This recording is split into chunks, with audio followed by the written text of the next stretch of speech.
et Dora l'exploratrice qui m'a vraiment inspirée quand j'étais gosse. Le projet initialement il a commencé en octobre 2023. La culture religieuse elle est...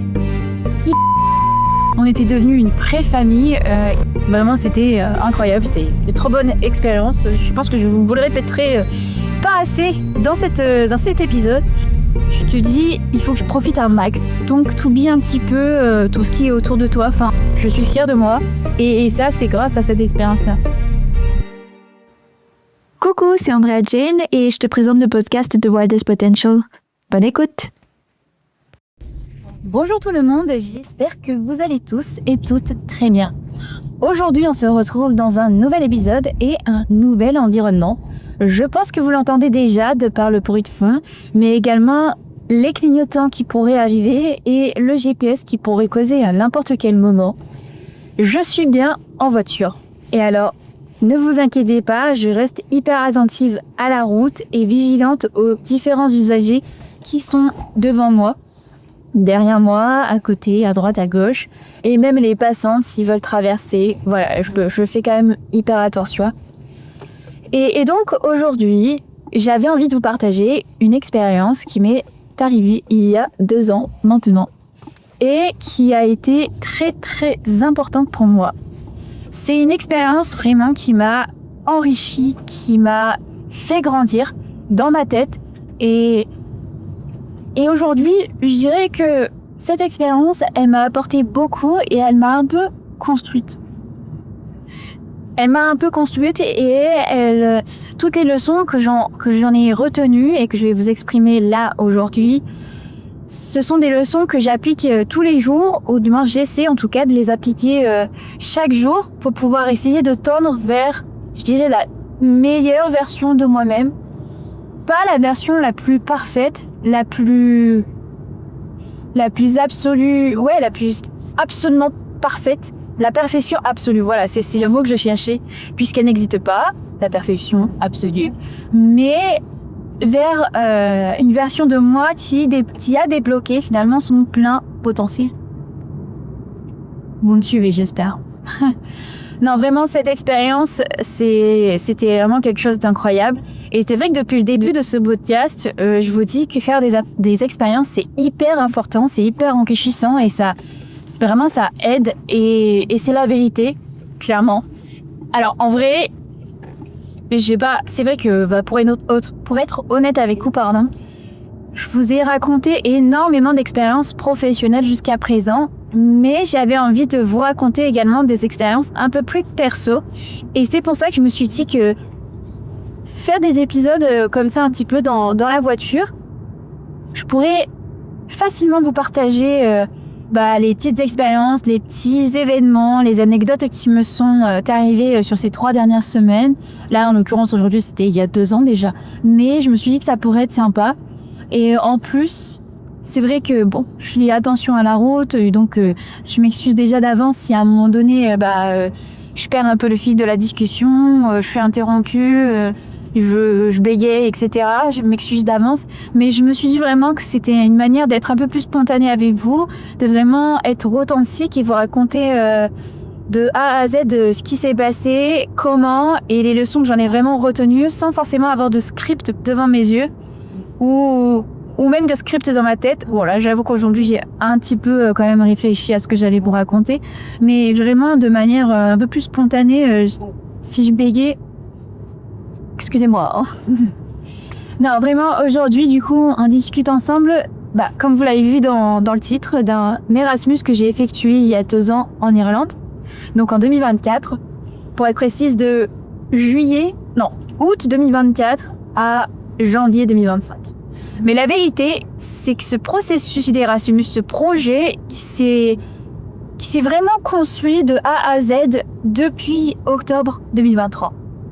C'est vrai qu'à la base, c'est une expérience qui est avant tout professionnelle, puisque elle est arrivée pendant mes études d'infirmière.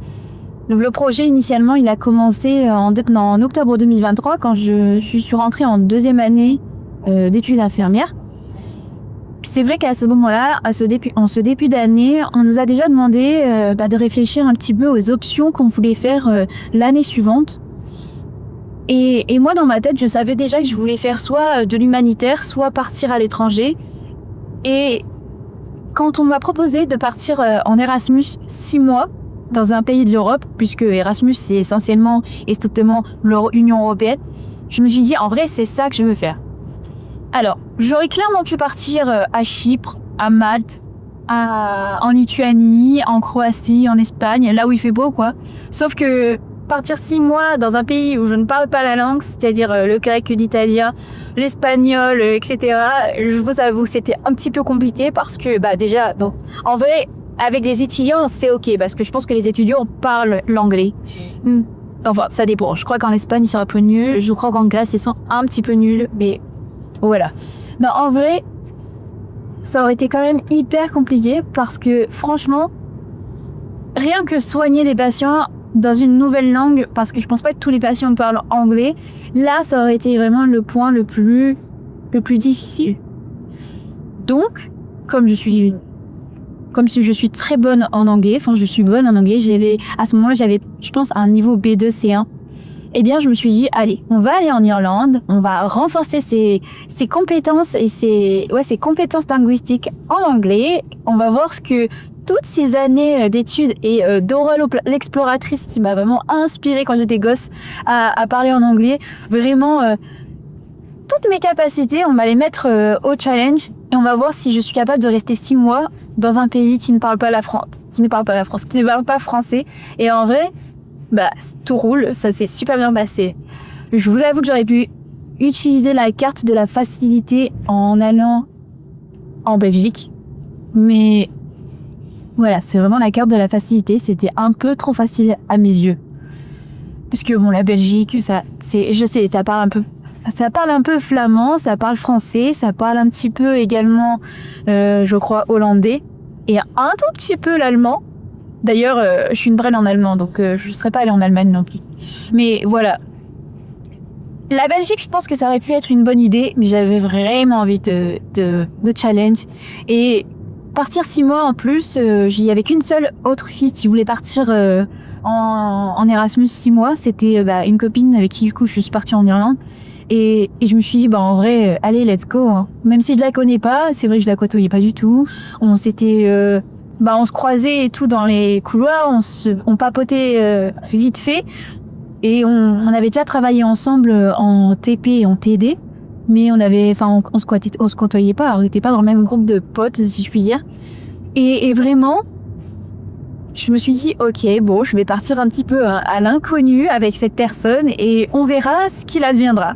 Et au final, c'était super. Elle a vraiment été un peu comme ma petite sœur pendant 6 mois. Et c'était super.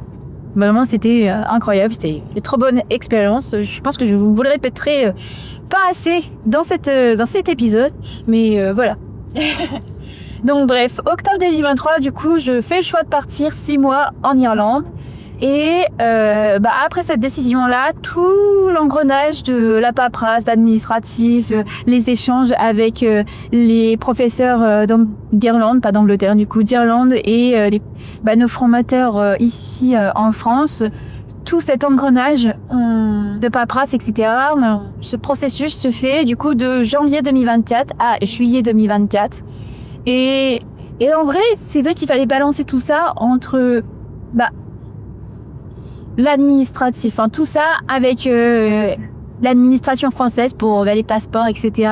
Mais également les examens, les cours, les stages. Et moi perso, j'avais aussi un job étudiant, donc c'était vraiment chaud. Mais ça s'est bien passé. Et vraiment, je suis hyper reconnaissante de tous les professeurs qui m'ont accompagnée, que ce soit les professeurs irlandais, les professeurs français, et même ma prof d'anglais. À ce moment-là, vraiment, tout le monde m'a épaulée, et même mes parents. Ça, c'est vraiment hyper important. Ma famille m'ont vraiment supporté. On dit ça en anglais, mais ils m'ont vraiment soutenu, voilà. Et même mes copains et copines en soi, ils m'ont poussé clairement à aller faire un Erasmus et à découvrir un petit peu le monde. Et je crois que ça a été la meilleure décision. Une des meilleures et pires décisions que j'ai pu faire également, c'est prendre un studio. Voilà, du coup avec ma camarade de classe, on hésitait entre faire une coloc que toutes les deux ou bien faire des chambres séparées, des studios séparés. C'est vrai qu'au niveau du loyer, du salaire, c'était peut-être plus avantageux de faire une coloc. Mais comme on ne trouvait pas de maison ou d'appartement qui louait pour un semestre seulement, pour 2 personnes, on s'est dit, bon, qu'est-ce qu'on fait ? Et là, à ce moment-là, elle avait trouvé une coloc de, je crois, 6 personnes. Ouais, 6 chambres. Donc, 6 chambres, 6 personnes, où, du coup, il restait quelques chambres pour elle et moi. Et je me suis dit, en vrai, c'est un peu, genre... Déjà, je me sentais pas trop à l'aise à l'idée de la côtoyer, de vivre avec elle. Enfin, j'étais un petit peu quand même réticente parce que, en vrai, je la connais pas et tout. Je sais pas comment elle est. Et comment est-ce qu'on allait vivre ensemble, si on allait bien s'entendre ou pas. Je me suis dit déjà ça, et en plus si on doit vraiment côtoyer d'autres personnes avec des cultures différentes et tout, comment ça allait être. Et au final, du coup, j'ai pris la décision de partir en Erasmus, en studio, dans un studio, toute seule. Et ça a été la pire décision, puisque j'ai passé finalement... je dirais les 3/4 de mon temps, les 3/4 de cet Erasmus à la coloc de ma camarade. Voilà, clairement, en vrai, on a passé de super bons moments, elle et moi, avec sa coloc. On était devenus une pré-famille hyper soudée, donc 4 Français et une Allemande. Et parmi ces Français-là, il y a eu mon copain que j'ai rencontré là-bas. Bien sûr, quand je suis partie en Irlande, je ne comptais pas tomber amoureuse. Donc, vraiment, c'était pas du tout... dans mon bingo Erasmus, mais voilà, ça s'est fait naturellement et tout, et puis finalement ce studio là, ça a aussi été la meilleure décision que j'ai pu prendre, puisque Divi et moi, c'est vrai que à la fin de notre Erasmus, on avait besoin un petit peu de se retrouver tous les deux, et finalement du coup ce studio là était une bonne idée. Voilà. Même s'il m'a coûté cher, qui nous a coûté cher à mes parents et moi, ça a quand même été hyper bénéfique. Et bon, je vais pas vous cacher, entre faire 40 minutes, parce que la coloc était à 40 minutes de l'hôpital, et faire 20 minutes, mon studio était à 20 minutes de l'hôpital, je pense que c'est vite tranché. C'est 20 minutes, sachant qu'on était à Letterkenny, et Letterkenny, c'est une ville qui est vallonnée. Il y a plein de pentes, de fausses montées, et donc je me suis dit, ok, en vrai, c'est finalement une bonne idée d'avoir pris ce studio-là à 20 minutes quand même de chez moi. Voilà. Au-delà de ça, du coup, on est partis, elle et moi, en Erasmus, officiellement le 28 août 2024. Je pense que cette date restera marquée à vie dans ma tête. Et voilà. On y a passé de très très bons moments, de très beaux souvenirs. On y a créé vraiment de très très beaux souvenirs. C'était incroyable. Et je vais arrêter de vous dire ça parce que vraiment, vous allez finir par ne plus me croire. Mais c'était une expérience vraiment où on était tellement dans le moment présent que la réalité en est devenue un peu un rêve. Un rêve éveillé où on se disait, mais en fait, c'est dingue ce qui se passe.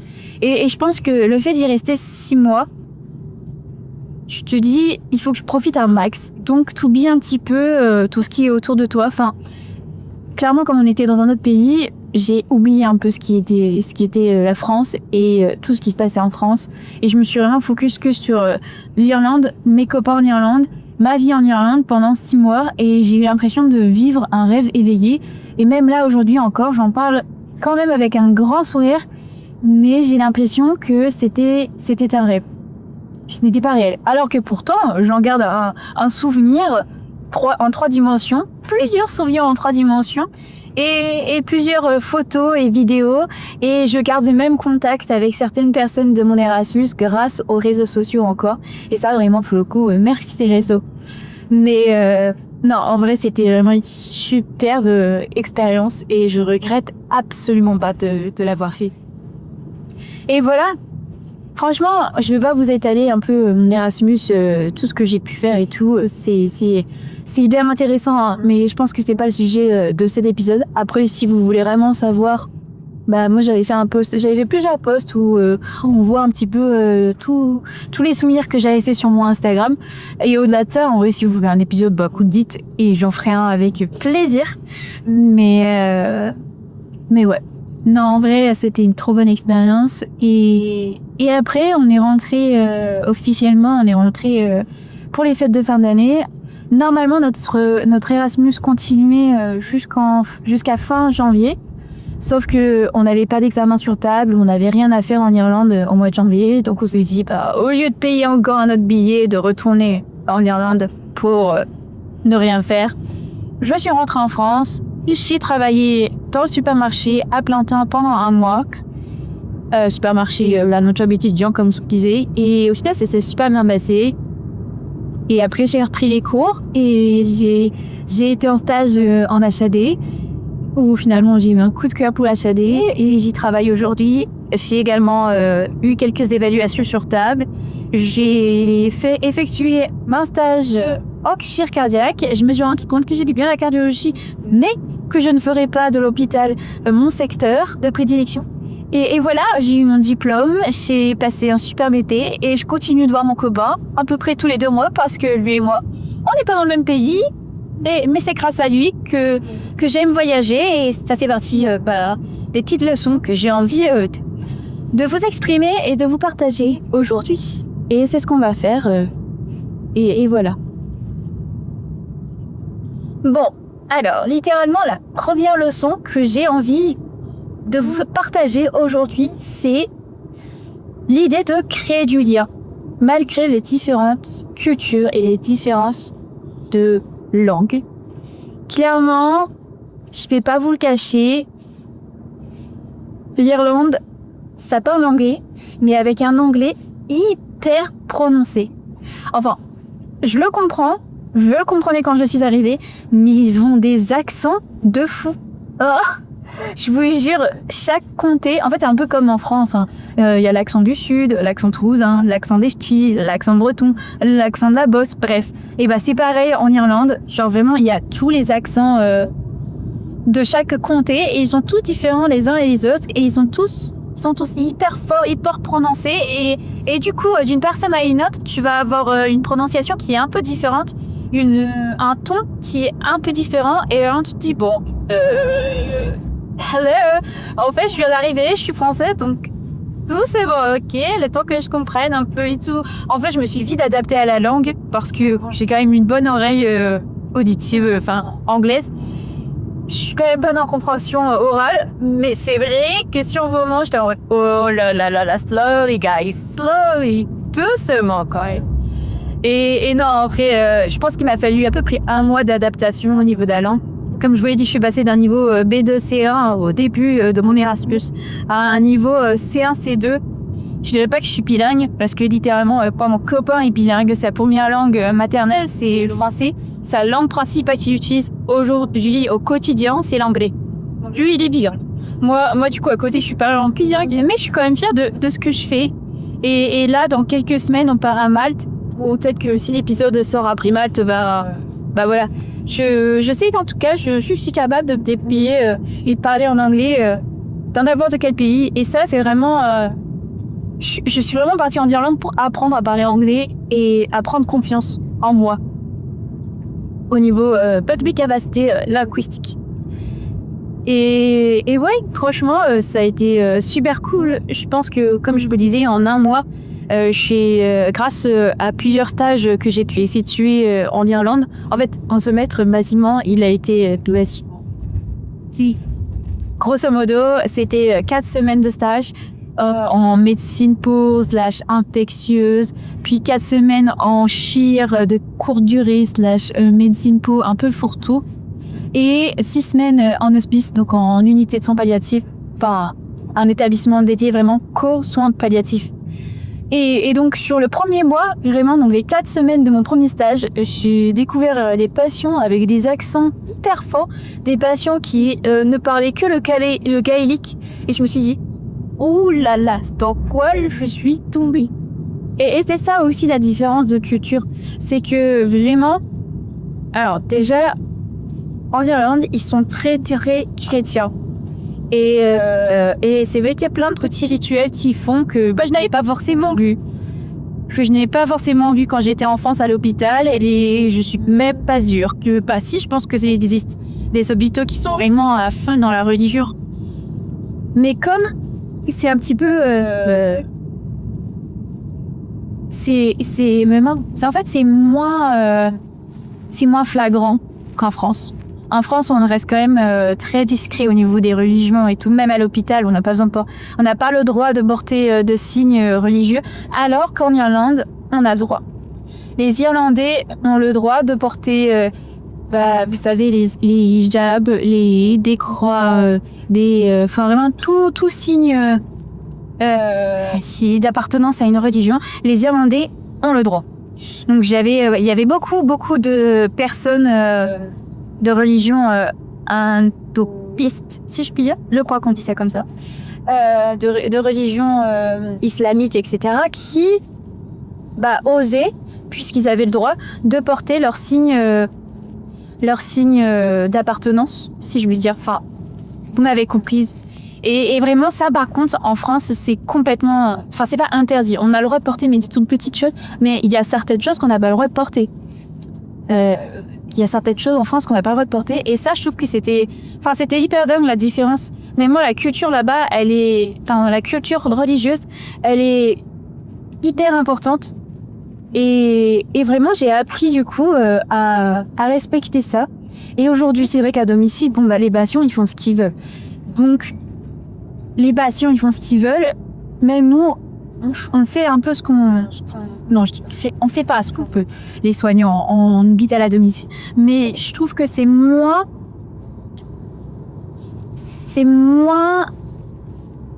protocolaire que l'hôpital. Même si on reste un hôpital. C'est moins protocolaire, c'est moins strict qu'une structure hospitalière comme un CH, donc un centre hospitalier ou une unité de réadaptation, etc. Vraiment. Et c'est là que du coup je trouve que c'est hyper beau et c'est là que j'ai appris énormément. C'est dans ces moments-là que je me dis vraiment, les religions, les cultures et tout, c'est hyper important. Et en France, c'est encore hyper un peu tabou ou très distrait. Et aujourd'hui, en vrai, je suis hyper contente d'aller voir des patients qui ont des cultures complètement différentes de la mienne ou même de la France en général, des religions hyper différentes des religions qu'on pourrait voir à ce jour. Donc vraiment, j'étais super contente. Donc vraiment créer des liens et essayer de partager des cultures différentes et tout. Et même je l'ai vu en Erasmus, quand je suis partie en Erasmus, j'ai découvert énormément d'étudiants avec des religions, des coutumes, des cultures différentes. Et on a vraiment eu ce partage qui était hyper bénéfique et c'était super bien. Franchement, j'ai adoré. Ma deuxième leçon que j'ai envie de vous partager, c'est cette notion d'adaptabilité.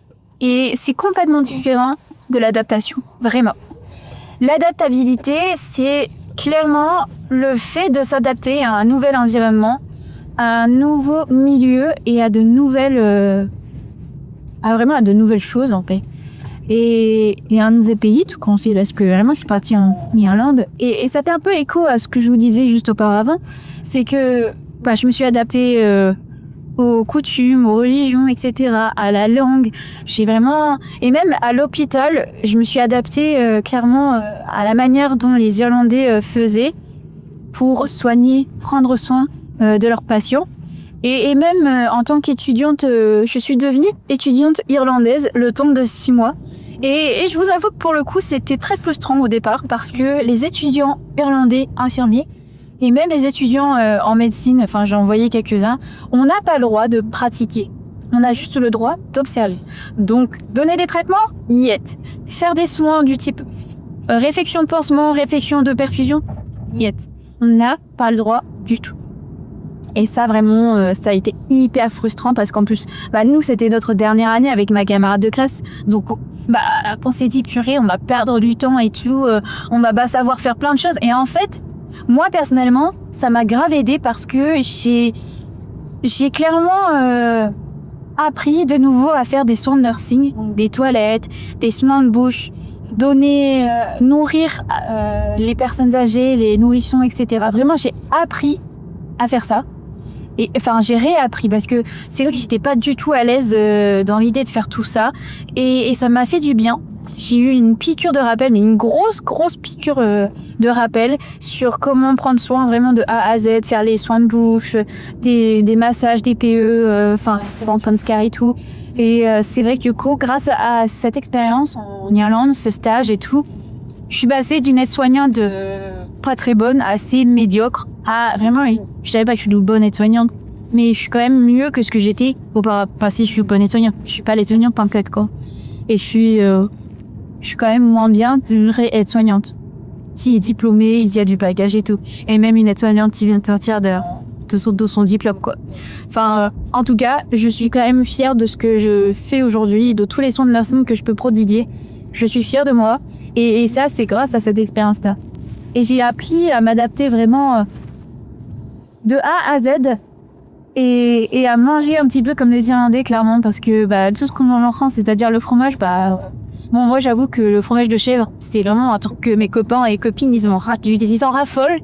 Sauf qu'il n'y avait qu'une seule variété, le chèvreau, en France, en Irlande. Et ils étaient tous deg, mais vraiment deg, parce qu'ils avaient que le chèvreau. Alors qu'en France, le fromage, c'est la vie, quoi. Et même moi, qui suis pas très fromage, ça m'a énormément manqué. Et même, c'est vrai que je vis encore chez mes parents et toute la bouffe que mes parents font, je me dis, ça me manquait. Et donc, quand mes parents sont arrivés en Irlande, ils sont venus me visiter, je me suis dit, ah ouais, là, ils vont faire à manger et tout.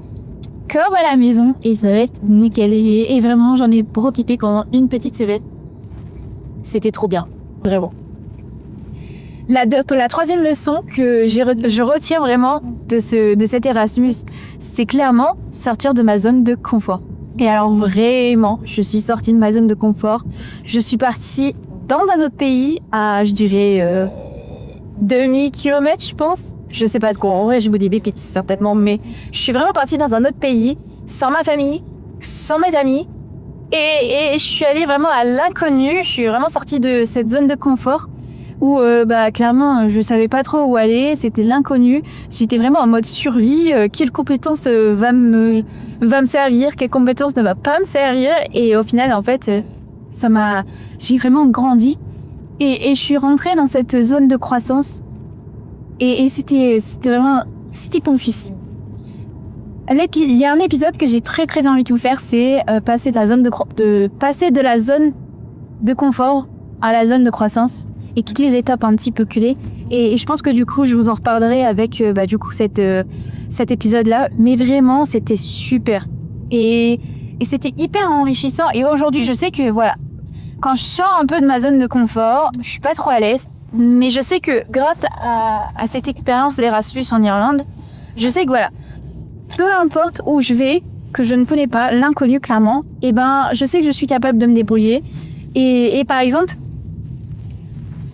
je pense que je sais pas trop quand est-ce que cet épisode va sortir, mais voilà, je sais que je vais à Malte dans 2 semaines et je vais arriver avant mon copain parce qu'on prend 2 avions, 2 vols différents et tout, donc je sais que je vais arriver avant lui et c'est moi qui ai pris la location de la voiture et tout.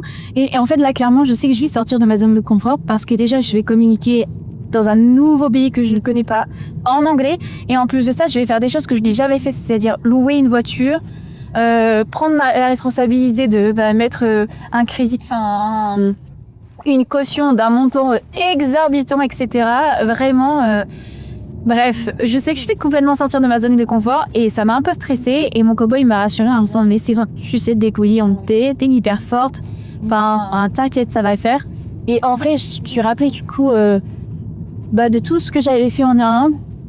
Genre, j'ai quand même été en stage en Irlande, j'ai pris soin de personnes en Irlande, je suis rentrée dans le taxi que les Irlandais, j'étais un petit peu en mode, ils vont m'agresser ou...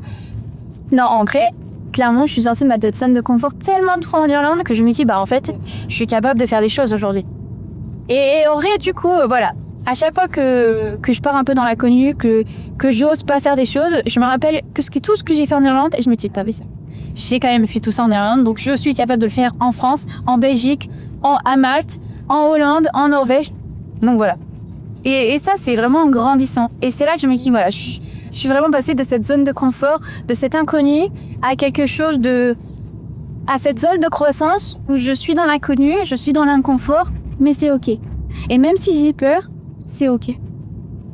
quatrième leçon que j'ai pu retenir de cette expérience, c'est vraiment du coup, ça va un petit peu avec tout le reste, c'est l'idée de lâcher prise. Clairement, j'ai lâché prise quand je suis partie en Irlande et j'ai baigné dans le moment présent de A à Z. Et vraiment, toutes nos journées, à ma camarade qui est venue avec moi à l'école et les mêmes quand on sortait d'où, tout ça, c'était vraiment du one life, comme on dit, ce concept de one life, de allez, on verra ce qu'il adviendra. Et on fonce. Et vraiment, c'est vrai qu'aujourd'hui, je reprends un peu le contrôle de ma vie et j'ai du mal à lâcher prise. Mais j'essaie. Vraiment, j'essaie. Et c'est vrai que c'est un peu frustrant parce que quand mon copain... là, on part à Malte avec mon copain dans 2 semaines. Et j'aime bien me dire, OK, on va faire ça et tout. Mon copain, il est très en mode, vas-y, c'est les vacances, chill et tout, on verra ce qu'on fera. Et je suis en mode, non, mais moi, je vais quand même savoir, est-ce qu'on va faire ça et tout. Enfin, et il m'a dit, mais go, c'est les vacances. Enfin, là, tu travailles, tout est hyper stressé. T'as besoin de contrôler tout ce que tu fais quand t'es au travail. Mais là, c'est les vacances. Donc, il faut que tu lâches prise parce que sinon, tu vas le stresser et après, je vais passer une mauvaise vacances. Et moi, j'ai gardé complètement passer une mauvaise vacances. Donc, je me suis pas dit, bon, OK, allez, on fait les choses chill. Et ça va le faire. Et au calme, on verra ce qui se passera. Et one life. Et vraiment, je me suis répété ça encore et encore. Et je me suis dit, bon, ça va le faire. Et c'est vrai que c'est dur de lâcher prise. Vraiment, c'est vrai que c'est hyper dur de lâcher prise. Mais clairement, je me dis, allez, si je ne lâche pas prise, clairement, je vais rester dans le contrôle tout le temps et ça va me stresser. Et en vrai, c'est ce que mon copain me disait, c'est que tu vas t'attendre à faire des choses et si ces choses-là, elles se passent pas comme il faut, tu vas être déçu. Parce que il y a une chance sur 2 que ce soit plus positif ou plus négatif. Et quand c'est négatif et que tu es trop dans le contrôle, tu vas ruminer et tout. Et en vrai, je réfléchis. Et encore là, je me dis, il a clairement raison. Genre, franchement, c'est sûr que si je rumine et tout par-ci, on part en vacances et que c'était pas forcément comme je l'avais prévu, c'est nul, c'est sur la top, voilà, vous avez compris, potes. Donc, vraiment, cette idée de lâcher prise, j'essaie un peu tous les jours. C'est vrai que quand je travaille, c'est quotidien, mais parce qu'il m'aime que je me contrôle un petit, que je surveille tout ce que je fais. Mais au-delà de ça, vraiment faire quand je suis de repos et que je décide d'aller faire les magasins, je lâche prise. Je sais que j'ai des sous, je peux m'éclater. Et c'est vrai que des fois j'ai encore ce mindset de me dire OK, il faut quand même que je fasse attention et tout, mais en vrai voilà, je travaille, j'ai des sous qui viennent dans ma poche, c'est bon, allez, je peux te faire plaisir de temps en temps, lâcher prise et tout. Quand je me dis est-ce que je sors boire un verre avec mes copines et que quand je vais boire un verre, est-ce que je prends quelque chose de cher ou pas, et ça vraiment c'est un truc qui est encore hyper compliqué, cette notion d'argent. Alors qu'en vrai je travaille et tout, bien sûr faut que je fasse attention, mais je travaille et que j'ai le droit un peu de me lâcher et ça tu vois, j'essaie de le travailler un petit peu tous les jours et en vrai on verra, mais du coup je me dis que plus je vais le travailler et mieux je vais lâcher prise et mieux je serai plus en phase avec moi-même et la meilleure version que je veux de moi-même. Voilà. La 5e leçon que j'ai retenue de cet Erasmus, c'est l'idée de m'ouvrir au monde, aux nouveaux pays et de nouveaux horizons. Clairement, c'est vrai que comme je l'ai dit, j'avais pas prévu de tomber amoureuse en Irlande. Et finalement, les choses se sont faites. Je suis tombée amoureuse de mon copain qui est français. Mais ça a été 13 ans qu'il vit en Norvège avec ses parents. Et ça fait 4-5 ans qu'il étudie en Hollande, donc aux Pays-Bas. Et donc, clairement, ce mec me fait voyager, voilà. Il me fait voyager et certains pays en Belgique, il y a une en France. J'étais jamais allée en Alsace, mais on a découvert l'Alsace, qui m'a fait découvrir l'Alsace. Et là, on va à Malte, lui et moi, et il adore voyager. Et moi, c'est vrai que c'est toujours quelque chose que je me suis dit que je m'autoriserai un jour à faire quand j'aurai les moyens. Et aujourd'hui que je travaille, je m'autorise encore plus à le faire. Et du coup, aujourd'hui, j'essaie de profiter un max et partir à l'aventure, clairement. Et c'est vrai que lui, il est très randonnée, très montagne. Et moi, j'adore ça. C'est juste que j'ai un gros problème au pied. Je peux pas marcher beaucoup. Mais quand je le fais, je fais attention. Je prends des anti-inflammatoires avec moi et tout. Et je pars à l'aventure. Et il m'emmène faire des randonnées.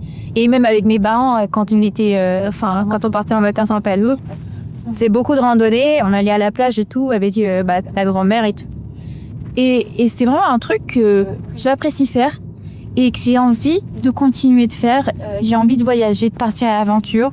Si vous voulez, le pays de Gérambie, cité à ce jour la liste. Je dirais en top 1, la Corée du Sud. Ça, c'est vraiment un pays qui est vraiment un tien. En 2, je dirais la Suède. Franchement, ça arrive, j'ai envie de faire la Suède. Et la Suisse, j'ai trop envie d'aller en Suisse aussi. Et j'ai envie d'aller à Diète. Bref. Sincèrement, voilà. J'ai clairement envie de voyager. J'ai clairement envie de partir à l'aventure et de m'ouvrir au monde, de m'ouvrir à de nouvelles cultures, d'aller par exemple en Thaïlande et de voir tout ce qui relate au bouddhisme. Au bouddhisme bouddhiste.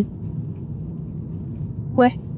Même aller en Inde le temps de une petite d'une ou 2 semaines pour vraiment voir et explorer comment c'est. Enfin, vraiment, je trouve que c'est hyper beau. Et même là, aujourd'hui, j'ai beaucoup de patients qui ont des coutumes islamiques, musulmanes et tout. Bon, c'est peut-être des bêtises en disant tout ça. Je sais pas trop. Je suis pas trop. Je m'y intéresse pas beaucoup aux religions. Mais vraiment, voir toutes les cultures et tout, comment le processus des décès, etc., même le principe et tout, même en Alabama, on a eu quelques patients qui étaient témoins du Jéhovah, et tout ça, c'est des cultures qu'on connaît, qu'on survole si on ne s'y intéresse pas. Donc moi, personnellement, je les survole, je ne connais pas plus que ça, mais je trouve ça tellement intéressant. Du coup, ça me donne envie d'en apprendre de plus et d'aller du coup dans des pays et de découvrir de nouvelles choses. Et voilà. C'est quelque chose que j'ai vraiment envie de développer. C'est des choses que j'ai envie d'apprendre et je me dis, ça va peut-être pas me construire et m'aider à être la meilleure version de moi-même, mais ça pourrait m'enrichir et donc enrichir mes connaissances culturelles. Et ça, pour le coup, ça pourrait m'orienter vers la version que j'ai envie de moi. La 6e leçon que je retiens de cet Erasmus, c'est ça va vraiment avec finalement ça va avec le sortir. Donc je pense que c'est vraiment un mélange des deux. Ce serait l'idée de découvrir de nouveaux pays, parce que comme je vous le disais un petit peu au début de ce podcast, aller dans de nouveaux pays, dans de nouveaux environnements, de nouveaux pays, de nouvelles villes, de nouveaux horizons. Et même des nouveaux endroits comme la montagne, la mer, les champs de Valence-Séol. Enfin, j'ai trop envie d'aller voir les champs de lavande et tout à Valence. Tout ça, c'est vraiment tous ces endroits-là. Ok, tu les découvres, c'est super beau, c'est magnifique. Mais au-delà de ça, c'est aussi une expérience pour... c'est une expérience déjà corporelle parce que en fonction de là où on va et tout, on va avoir nos sens vont être stimulés différemment, on va voir des choses qui sont différentes, on va entendre des choses qui sont différentes, on va sentir des choses qui sont différentes. Enfin bref, tous nos sens déjà, ils vont découvrir de nouvelles choses. Et en plus de ça, quelqu'un qui par exemple n'avait jamais été à la montagne, quand moi j'ai plein de copains et copines en Rite, ils sont allés à la montagne et au départ ils ne savaient pas trop la montagne, et en fait en découvrant des paysages montagneux différents, qui sont appréciés, et aujourd'hui ils veulent aller en montagne, et parce qu'en fait ça les apaise, ça leur donne envie aussi de se défouler, de faire des randonnées et tout. Et même moi, c'est vrai que j'adore la montagne. J'ai découvert les montagnes norvégiennes il y a l'été dernier, et en vrai c'était magnifique. Vraiment, si vous avez jamais vu de photos des montagnes de Norvège, c'est tellement beau. C'est magnifique et ça me donne envie d'aller là-bas, d'acquérir. C'est paisible et tout, genre vraiment c'est hyper... C'est pas comme en France Ou moi je sais qu'il y a vraiment un truc que je peux dire, c'est dingue. C'est qu'en France, tu sais, tu peux marcher quand tu fais une randonnée, tu peux marcher, il y a pas de souci. Tu regardes devant toi, tu regardes au paysage. En Norvège, c'est mort. Il faut que tu regardes où tu marches, sinon tu vas tomber. Parce qu'il y a des roches partout. Et vraiment, enfin, après au-delà de ça, les montagnes de Norvège, elles sont incroyables. Et même les paysages, genre c'était tellement apaisant quand je regardais à travers le UVO de l'avion comme d'aéroport. C'était trop beau. Et ça me donne trop envie d'aller en Norvège. Et comme mon copain vit en Norvège, je me dis, why not? Un jour, je crois que j'irai vivre en Norvège. Bref, ça, c'est vraiment la Norvège, ça m'a donné envie, j'ai pris goût. L'Irlande, la Norvège, la Belgique, vraiment, partir à l'aventure. Tout ça, c'est grâce à mon copain que j'ai rencontré en Irlande. Donc, c'est grâce à cet Erasmus, finalement. Mais ça m'a vraiment appris et la leçon que j'ai aujourd'hui, c'est que vraiment, je me dis, voilà, j'ai envie de voyager, j'ai envie de partir à l'aventure et c'est vraiment quelque chose que j'ai envie d'exploiter parce que je me dis que ça pourrait vraiment être ce qui me correspond et c'est vraiment, attendez, j'essaie de me garer. Voilà. C'est vraiment quelque chose que j'ai envie de faire, mais vraiment, fort.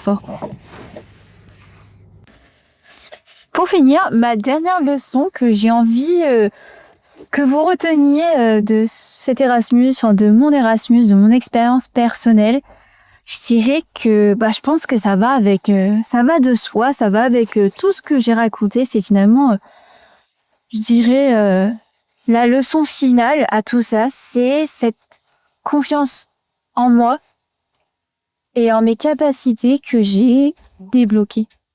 Vraiment. Et ça va recouper clairement tout ce que je vous ai dit dans cet épisode-là.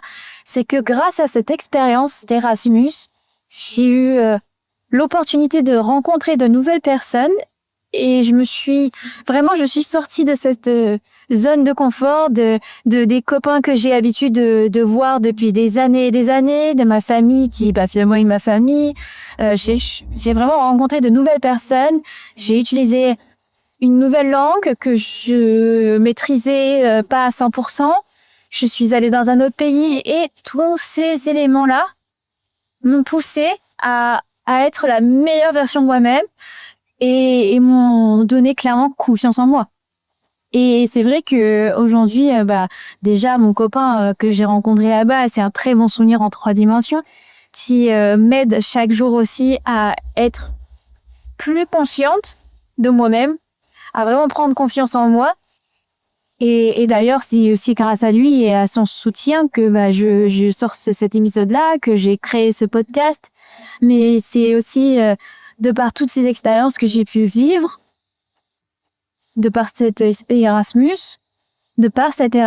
que finalement, je me donne les moyens de me dire que je suis capable de faire de grandes choses et des choses que je n'avais pas forcément songé à faire avant de partir en Erasmus. C'est vrai que cette idée de podcast, je l'ai depuis belle lurette, depuis 5-6 ans, et je me suis dit un jour je le ferai, et je l'ai jamais fait.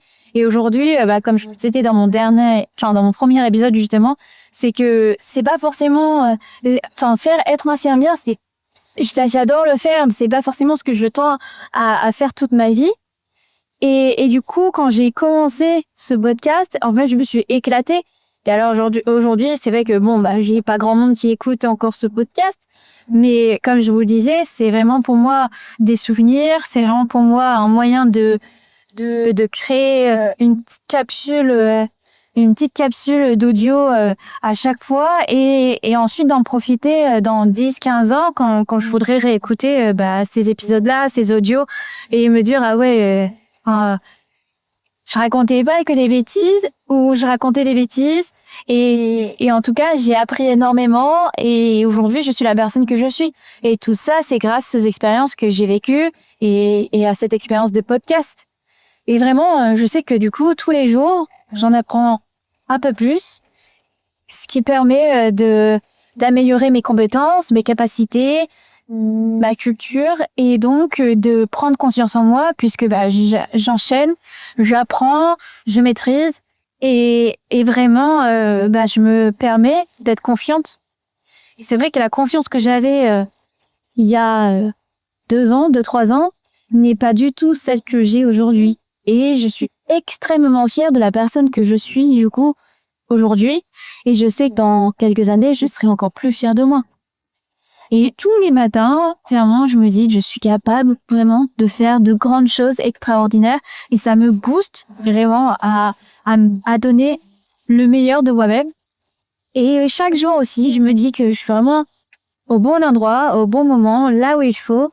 Et mes compétences, elles me servent et elles vont servir. Et ouais, ça me booste et ça me donne vraiment confiance. Et là, par exemple, je sors de chez une patiente. Et bah, clairement, on a pas mal discuté. Et ça m'a fait tellement du bien et j'ai vraiment eu l'impression de prendre soin d'elle de A à Z.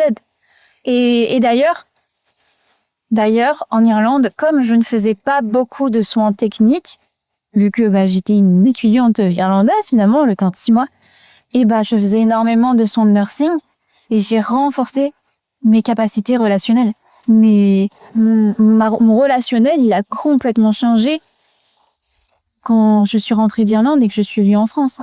Et d'ailleurs, je pense que c'est pour ça aussi, et c'est dans ça, enfin c'est dans l'HAD que j'ai retrouvé le relationnel que j'avais en Irlande. C'est-à-dire vraiment prendre du temps avec le patient, rester genre au moins un quart d'heure, 20 minutes à son chevet, discuter avec lui, apprendre à le connaître.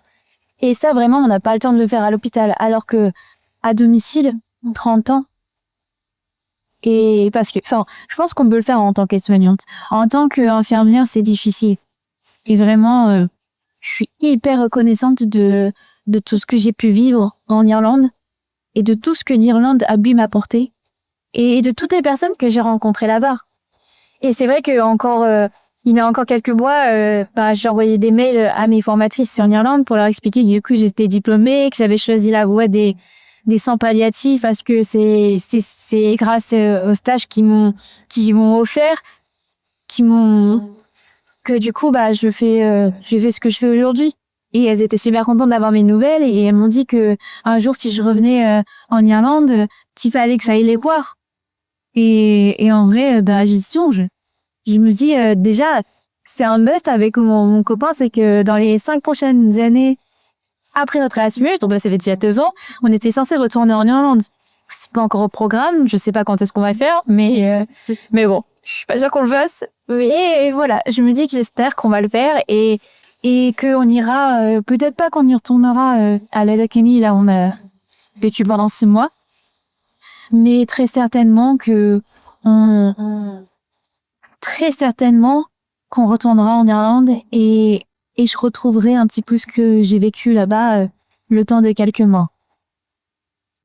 Et voilà. Sincèrement, cet épisode, c'est vraiment good vibes. C'est que des leçons que j'ai apprises et que j'avais envie de vous partager pendant un petit temps en voiture. Vraiment, j'ai passé 40 minutes à discuter avec vous et ça m'a fait grave du bien.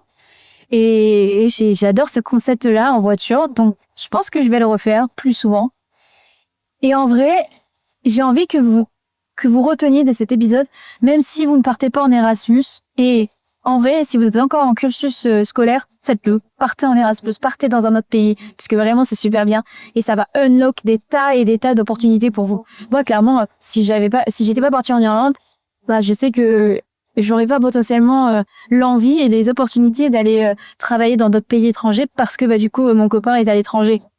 Et j'ai plein d'autres j'ai fait plein d'autres rencontres qui font que du coup, on m'ouvre des portes aussi à certains et certaines options de carrière, de vie, que du coup, bah, je me dis, c'était tellement gratifiant, c'était tellement bien. Et en plus, ça booste un petit peu le moral. Genre, tu te dis, ah ouais, t'as quand même passé 6 mois en Irlande, tout le monde t'en parle, tout le monde te dit, ouais, c'était comment l'été, genre, vraiment, ça te booste un peu l'ego, ouais. Non, vraiment, si vous êtes encore en cursus scolaire, faites un Erasmus. C'est super. C'est vraiment super. Et si vous ne faites pas d'Erasmus, si vous ne faites pas d'échanges scolaires ou quoi, et que vous êtes plus du tout à l'école, bah partez.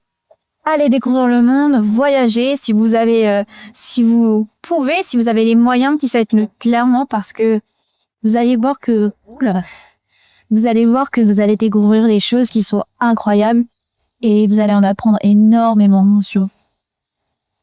Donc vraiment, si vous vivez une expérience comme celle-ci, sincèrement, et que vous hésitez justement à faire cette expérience-là, bah, clairement, n'hésitez pas.